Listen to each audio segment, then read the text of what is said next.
Hello বন্ধুরা, তোমরা সবাই কেমন আছো? আশা করি সবাই ভালো আছো। তো আজকে আমাদের মেনু হচ্ছে পোনা মাছ দিয়ে ঝোল পাতলা করে। তাহলে রান্নাটা শুরু করা যাক। প্রথমে আমি মাছগুলোকে কেটে ধুয়ে পরিষ্কার করে নিয়েছি। পেট থেকে পোনাগুলো বের করে দিয়েছি। লবণ এবং হলুদ দিয়ে ভালো করে মাখিয়ে নেব। মাখানো হয়ে গেছে, আমি তেল গরম হয়ে গেছিলো তাই আমি দিয়ে দিলাম এক একটি করে। ভালো করে ভেজে নেব মাছগুলো এইরকমভাবে।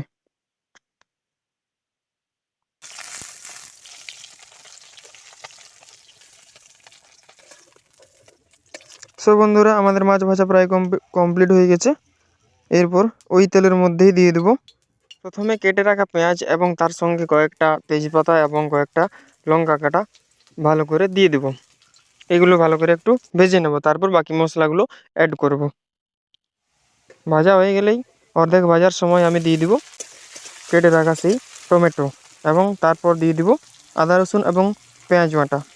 এগুলো একটু ভেজে নিয়ে তারপর আমি বাকি মশলাগুলো অ্যাড করব, যেটা হলো লঙ্কা গুঁড়ো, তারপর বালাজি গুঁড়ো, তারপর ধনিয়া গুঁড়ো, তারপর দিয়ে দিব হলুদ গুঁড়ো।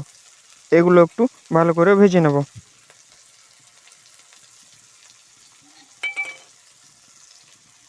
একটু পর আমি দিয়ে দিব স্বাদ মতো লবণ। এরপর সামান্য জল অ্যাড করে নেব।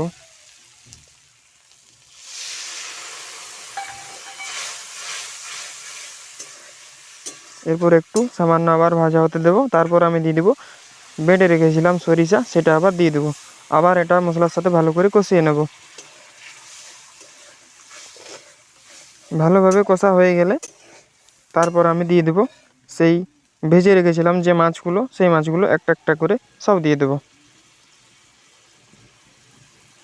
বেশি স্পিডে নাড়ানো যাবে না, হালকা করে নাড়তে হবে, নাহলে মাছগুলো ভেঙে যাওয়ার ভয় থাকবে। বেশ এরকমভাবে রেখে দেবো কিছুক্ষণ।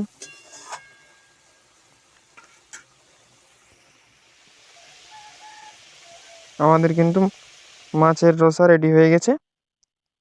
গরম গরম এবার ভাতের সাথে খেলেই চলবে।